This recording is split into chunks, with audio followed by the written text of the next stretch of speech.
बिस्मिल्लाहिर्रहमानिर्रहीम। अस्सलाम वालेकुम डियर स्टूडेंट्स। ऑर्गेनिक केमिस्ट्री के थर्ड लेक्चर में आज हम डिस्कस करने जा रहे हैं सोर्सेज ऑफ ऑर्गेनिक कंपाउंड्स। जैसा कि हमने प्रीवियस लेक्चर में देखा कि ऑर्गेनिक कंपाउंड्स का जो नेचुरल सोर्स है वो एनिमल्स और प्लांट्स हैं। ऑर्गेनिक कंपाउंड्स हमें लिविंग एनिमल से भी मिलते हैं और डेड एनिमल से भी मिलते हैं जो लाखों साल पहले मौजूद थे यहाँ पे। तो अगर हम ये देखें ऑर्गेनिक कंपाउंड जो हैं, ऑर्गेनिक कंपाउंड का नेचुरल सोर्स एनिमल्स और प्लांट्स हैं। एनिमल्स और प्लांट्स लिविंग भी होते हैं, लिविंग भी हो सकते हैं, और इनका सोर्स डेड एनिमल्स और प्लांट्स भी हो सकते हैं जो मिलियन ऑफ ईयर्स पहले मौजूद थे अर्थ पे। लिविंग एनिमल्स और प्लांट्स जो हैं इनको हम एज ए फूड यूज़ करते हैं। गोश्त लें, दालें लें, दूध, मक्खन वगैरह, ये जो तमाम है अनाज, ये जो तमाम ऑर्गेनिक कंपाउंड है जो हमें लिविंग एनिमल्स और प्लांट से मिलते हैं, ये हमारी फूड है। दूसरे डेड एनिमल्स जो पहले मौजूद थे अर्थ पे, उनको हम कहते हैं fossils, fossil fuel. Dead animals और प्लांट्स जो लाखों साल पहले ज़मीन के नीचे दफन हो गए थे, आज हम उन डेड एनिमल्स और प्लांट्स को जानते हैं as a fossil fuels. Fossil fuel ये जो है ऑटोमोबाइल इंजन, इंडस्ट्रीज़ और घरों में एज ए फ्यूल यूज़ होते हैं। फॉसल्स क्या होते हैं? Fossils these are the remains of animals and plants. Fossils क्या हैं? Fossils are the remains of animals and plants, मतलब ये एनिमल्स और प्लांट्स की बाकियात हैं which were buried inside the earth million of years ago. लाखों साल पहले जो एनिमल्स और प्लांट्स ज़मीन पे मौजूद थे, वो जियोलॉजिकल चेंजेस के रिजल्ट में ज़मीन के नीचे दफन हो गए। उनकी जो रिमेन्स और बाकियात हमें आज मिलती हैं, हम उन्हें फॉसल्स के नाम से जानते हैं। इसके बाद हम देखते हैं common fossil fuels. Common fossil fuels कौन से हैं? कॉमन फॉसल फ्यूल्स तीन हैं: कोल, पेट्रोलियम और नेचुरल गैस। कोल कोयला होता है जैसा आपको पता है। पेट्रोलियम ये mobil oil, diesel oil, petrol, ये जो तमाम हैं इनको हम पेट्रोलियम कहते हैं कलेक्टिवली। नेचुरल गैस जो हम जिसको हम पाकिस्तान में सुई गैस के नाम से जानते हैं, क्योंकि ये सुई के मकाम से मिली थी, तो इसको हम कहते हैं नेचुरल गैस। तो आज के लेक्चर में हमने डिस्कस करना है सिर्फ कोल को। कोल क्या होता है? Coal that is also called black gold. Coal को हम ब्लैक गोल्ड भी कहते हैं। तो कोल क्या होता है? कोल जो है, कोल इज़ द ब्लैक और brownish black. Coal is the black और brownish black combustible solid found between sedimentary rocks। Coal क्या होता है? कोल इज़ द ब्लैक और brownish black combustible solid found between sedimentary rocks। sedimentary rocks क्या होती हैं? जब हम अर्थ की स्ट्रक्चर को देखते हैं, अर्थ क्रस्ट के स्ट्रक्चर्स को देखते हैं, तो ये डिफरेंट लेयर्स पर कंसिस्ट होती है। उन लेयर्स को हम कहते हैं सेडिमेंट्री रॉक्स। कोयला बना कैसे था? कोल फॉर्मेशन कैसे हुई? कोल जो था, कोल फॉर्मेशन जो है, coal was formed from the woody plants. लाखों साल पहले ज़मीन पर जंगलात ही जंगलात थे। तो कहते हैं कुछ चेंजेस ऐसी आई, जियोलॉजिकल चेंजेस आई, जैसे शदीद ज़लज़ले आए, उनके रिज़ल्ट में दरख्त गिर गए, उनके ऊपर मिट्टी की तह बिछती गई। या जैसे आप कहते हैं फ्लड आते थे, सुनामीज़ आती थी, तो जिसके रिज़ल्ट में जो जंगलात थे उनमें जो बड़े बड़े ट्रीज़ थे वो गिर गए और उनके ऊपर मिट्टी की तह बिछती गई। तेज़ आंधियाँ आईं जिसके रिज़ल्ट में जंगलात गिरते गए और उनके ऊपर मिट्टी की लेयर्स बिछती गई। तो जब वो प्लांट्स जो इन जियोलॉजिकल चेंजेस के रिज़ल्ट में लाखों साल पहले ज़मीन के नीचे दफन हो गए थे, तो वो आहिस्ता आहिस्ता बैक्टीरियल एक्शन और केमिकल रिएक्शन के रिजल्ट में आहिस्ता आहिस्ता कोल में चेंज हो गए। कोल फॉर्मेशन जो है आप देखें, कोल वुड से बनता है, लकड़ी से बनता है, उन प्लांट्स की लकड़ी जो लाखों साल पहले ज़मीन में दफन हो गए थे। वुड पे जब बैक्टीरिया और केमिकल रिएक्शन होता है तो वुड जो है दैट इज़ चेंज इनटू पीट। पीट क्या होता है? Peat that is the initial form of coal. सबसे पहली फॉर्म जिसमें वुड जो है वो चेंज होता है दैट इज़ पीट। पीट वुड में कार्बन कंटेंट 40% होते हैं, मॉइस्चर बहुत ज़्यादा होता है। पीट में कार्बन कंटेंट 60% होते हैं। कार्बन कंटेंट क्यों बढ़ते हैं? क्योंकि मॉइस्चर का लॉस होता जाता है। जब मॉइस्चर का लॉस होता है तो पीट के अंदर जो है कार्बन की परसेंटेज, कार्बन की रेशो 60% होती है और जो मॉइस्चर होता है वो 30 to 35% मौजूद होता है। पीट क्या होता है? पीट जो है, पीट का कलर ब्राउन होता है। पीट इज़ द ब्राउन कोल। इसकी सरफेस पोरस होती है, सॉफ्ट कोल होता है। इसको जलाना बड़ा मुश्किल होता है, इसको अकेला नहीं जलाते आमतौर पर। इसको खुश्क लकड़ी या जो है अच्छी क्वालिटी के कोल के साथ मिलाकर इसको यूज़ करते हैं। स्पेशली ये जो ईंटों वाले भट्टे होते हैं वहाँ पे यूज़ होते हैं। पीट जो है, अगर पीट ज़मीन के नीचे मौजूद रह जाए, इसको निकाला ना जाए, तो लाखों सालों के बाद हाई टेम्परेचर और हाई प्रेशर के रिजल्ट में ये नेक्स्ट फेज में चेंज हो जाता है, दैट इज़ लिग्नाइट। लिग्नाइट जो कोल है इसका कलर ब्राउनिश ब्लैक होता है, इसका कलर प्योर ब्राउन। लिग्नाइट का कलर जो है ये ब्राउनिश ब्लैक है। लिग्नाइट भी सॉफ्ट है, लेकिन पीट के मुकाबले में ये हार्ड कोल होता है। इसमें जो कार्बन कंटेंट है, कार्बन कंटेंट होते हैं अप टू 70%। मॉइस्चर जो होता है वो 25% तक होता है। लिग्नाइट जो है, लिग्नाइट को आप जला सकते हैं।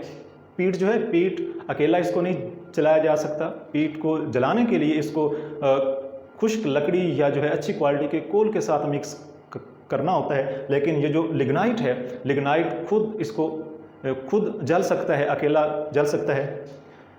लिग्नाइट जो है, अगर लिग्नाइट अर्थ क्रस्ट में से ना निकाला जाए, ज़मीन के नीचे पड़ा रहे, तो नेक्स्ट हज़ारों सालों के बाद ये जो है चेंज हो जाएगा नेक्स्ट फेज में बिटुमिनस कोल। बिटुमिनस कोल ये मार्केट में सबसे ज़्यादा अवेलेबल है।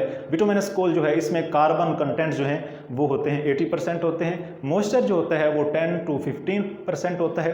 बिटुमिनस कोल जो है इसका कलर ब्लैक होता है, इजीली इसको जलाया जा सकता है और जब ये जलता है तो इससे काफ़ी ज़्यादा हीट रिलीज़ होती है। और बिटुमिनस कोल जो है अगर ये अर्थ क्रस्ट में मौजूद रहे, इसको निकाला ना जाए, तो फिर ये नेक्स्ट हज़ारों सालों के बाद हाई टेम्परेचर और प्रेशर की वजह से लास्ट फेज़ में दाखिल हो जाता है, जिसको कहते हैं एंथ्रासाइट। एंथ्रासाइट जो है हाईएस्ट क्वालिटी का कोल है और जो पीट है, पीट पुअर क्वालिटी का कोल है। एंथ्रासाइट जो है, anthracite that is black coal, much harder, सबसे ज़्यादा हार्ड कोल एंथ्रासाइट है। और एंथ्रासाइट की सरफेस शाइनी ब्लैक होती है, जिस तरह मेटल की सरफेस पे शाइनिंग होती है, उसी तरह ये जो एंथ्रासाइट है इसकी ब्लैक सरफेस शाइन कर रही होती है। जब हम इसको जलाते हैं तो मैक्सिमम हीट रिलीज़ होती है। धुआं जो होता है, स्मोक जो इससे निकलता है, वो ना होने के बराबर होता है। क्वालिटी ऑफ कोल, ये जो हमने कोल की डिफरेंट वैरायटीज़ देखी, पीट, लिग्नाइट, बिटुमिनस कोल, एंथ्रासाइट, ये जो तमाम कोल की वैरायटीज़ हैं, ये कोल की क्वालिटी भी इससे शो होती है। कोल की जो क्वालिटी है वो अगर आप बताना चाहें तो उसके 2 फैक्टर्स के ज़रिए बता सकते हैं। फर्स्ट फैक्टर है with the help of percentage of carbon, quality of coal can be explained on the basis of percentage of carbon. Coal में जितना कार्बन का परसेंटेज ज़्यादा होगा उतनी कोल की क्वालिटी बेटर होगी, उतना कोल अच्छी क्वालिटी का होगा, और जितने कार्बन कंटेंट कम होंगे उतना कोल की क्वालिटी पुअर होगी। जैसे आपने यहाँ पे देखा, पीट में कार्बन की परसेंटेज मिनिमम है तो ये पोरेस्ट क्वालिटी का कोल है, और जो एंथ्रासाइट है इसमें कार्बन कंटेंट मैक्सिमम है, तो ये जो है हाईएस्ट क्वालिटी या बेस्ट क्वालिटी का कोल है। तो फर्स्ट फैक्टर जो है जिसके ज़रिए आप कोल की क्वालिटी को जज कर सकते हैं वो है परसेंटेज ऑफ कार्बन। जितना कार्बन की परसेंटेज कोल में ज़्यादा होगी वो कोल उतना अच्छी क्वालिटी का होगा। दूसरा फैक्टर जो है जिससे हमें कोल की क्वालिटी का आइडिया होता है वो होता है डेप्थ, कि कोल जो है वो कितनी गहराई से हमें मिल रहा है। जब हम कोल माइनिंग से निकालते हैं तो जो कोल जितनी ज़्यादा गहराई से मिलता है उतनी उसकी क्वालिटी बेटर होती है, और जो कोल कम गहराई से मिलता है उसकी क्वालिटी उतनी पुअर होती है। कार्बोनाइजेशन, नेक्स्ट हम देखते हैं कार्बोनाइजेशन, या इसको कहते हैं डिस्ट्रक्टिव डिस्टिलेशन ऑफ कोल, या इसको कहते हैं pyrolysis of coal. Destructive distillation of coal क्या होता है? जब हम कोल को ऑक्सीजन की एब्सेंस में हीट करते हैं तो कोक जो है, कोयला जो है, कोल जो है, that is change into coke, coal gas and coal tar. Destructive distillation क्या है? When coal is heated at 500 to 1000 degree temperature in the absence of air, that will change into coke, coal gas, coal tar। इस process का, इस reaction का name है destructive distillation, या इसको हम कहते हैं कार्बोनाइजेशन। कोक क्या होता है? जब हम कोल की डिस्ट्रक्टिव डिस्टिलेशन करवाते हैं तो जो हमें सॉलिड प्रोडक्ट मिलती है, सॉलिड मटेरियल मिलता है, उसको कोक कहते हैं। अगर आपने आसानी के लिए समझना हो तो कोक का मतलब राख है, ऐश है। तो जब जब कोल जो है इसकी डिस्ट्रक्टिव डिस्टिलेशन होगी या कोल को जलाएं, जो राख मिलती है वो कोक है। तो कोक का यूज़ कहाँ पे होता है? कोक जो है ब्लैक इंक बनाने में, प्रिंटर इंक्स बनाने में यूज़ होता है। इसके अलावा जो कोक है ये ब्लैक पेंट्स बनाने में यूज़ होगा। कोक, ये जो टायर होते हैं गाड़ियों के टायर, उनका जो ब्लैक कलर होता है वो भी कोक की वजह से है, कोक डालते हैं।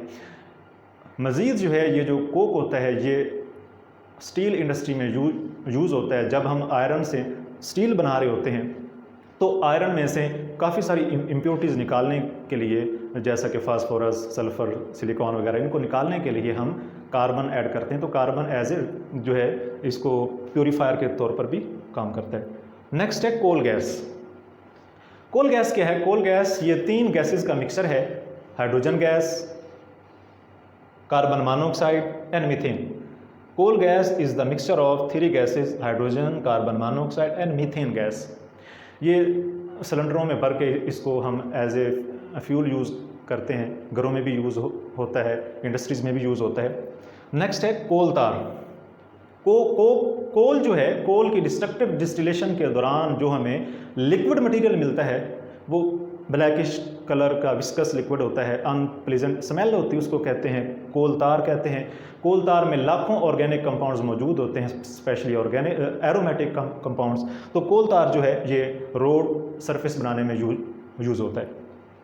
लास्ट पे यूजेस ऑफ कोल का यूज़ कहाँ पे होता है? तो हमने जैसा कि देखा कि कोल जो है, कोल का यूज़ एज ए फ्यूल होता है। इसको हम एनर्जी के लिए यूज़ करते हैं। 80% जो कोल यूज़ होता है वो ईंटों वाले भट्टों पे यूज़ होता है, ईंटें पकाने में।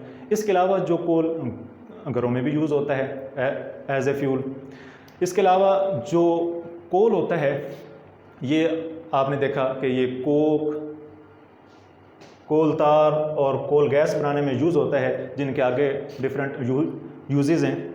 लेकिन जो कोल का यूज़ है उसको सेफ नहीं समझते हम, क्योंकि कोल में कार्बन के अलावा सल्फर, नाइट्रोजन और phosphorus elements as a impurity मौजूद होते हैं। जब कोल जल रहा होता है तो कोल में जो कार्बन होती है, कोल में जो कार्बन होता है कंबशन के दौरान ये कार्बन डाइऑक्साइड में चेंज हो जाता है। नाइट्रोजन जो है ये नाइट्रोजन ऑक्साइड में चेंज होता है। सल्फर जो है सल्फर ऑक्साइड में चेंज हो जाता है। तो जब कोल जल रहा होता है, स्मोक के अंदर ये गैसेस शामिल होती हैं, carbon dioxide, nitrogen oxide, sulphur oxides. जब ये फिज़ा में जाएंगे they causes air pollution. Carbon dioxide जो है, कार्बन डाइऑक्साइड जितनी ज़्यादा होगी हवा में उतना जो है ग्लोबल वार्मिंग ज़्यादा होगी, तो जिससे ग्लेशियर्स मेल्ट होना स्टार्ट हो जाएंगे, फ्लडिंग ज़्यादा होगी। ये जो नाइट्रोजन ऑक्साइड्स हैं और सल्फ़र ऑक्साइड्स हैं, ये हवा में जब शामिल होते हैं मॉइस्चर के साथ मिलकर ये चेंज हो जाते हैं सल्फ्यूरिक एसिड में, और ये चेंज हो जाएगा नाइट्रिक एसिड में। दे काजेज एसिड रेन। सबसे ज़्यादा जो एयर पोल्यूशन काज होती है वो कोल की वजह से होती है। जब कोल की कंबस्शन होती है, कोल को फैक्ट्रीज़ में या घरों में जलाते हैं, तो जो धुआं निकल रहा होता है उसमें कार्बन डाइऑक्साइड, नाइट्रोजन ऑक्साइड और सल्फ़र ऑक्साइड्स होते हैं। कार्बन डाइऑक्साइड जो है ये एयर में शामिल होकर ग्लोबल वार्मिंग करेगा। नाइट्रोजन और सल्फ़र के ऑक्साइड जो हैं ये फ़िज़ा में जाकर सल्फ्यूरिक एसिड और नाइट्रिक एसिड बनाते हैं, जो कि एसिड रेन का बायस बनते हैं। और एसिड रेन जो है उसके फर्दर बड़े सीवियर इफ़ेक्ट्स हैं। ये जो हमारा स्किन डैमेज करते हैं, बिल्डिंग्स पेंट्स वगैरह को डैमेज करते हैं। इसके अलावा जो एक्वेटिक लाइफ होती है उसको भी एसिडिक रेन जो है उसके ऊपर सीवियर इफ़ेक्ट्स होते हैं। तो ये था हमारा आज का लेक्चर था, जिसमें हमने ये देखा कि ऑर्गेनिक कंपाउंड के सोर्सेज क्या हैं, इनका यूज़ क्या है, और फॉसल्स फ्यूल्स क्या होते हैं, तो कोल क्या होता है और कोल के यूजेस क्या होते हैं, तो ये हमने देखे थे। नेक्स्ट लेक्चर में हम देखेंगे पेट्रोलियम।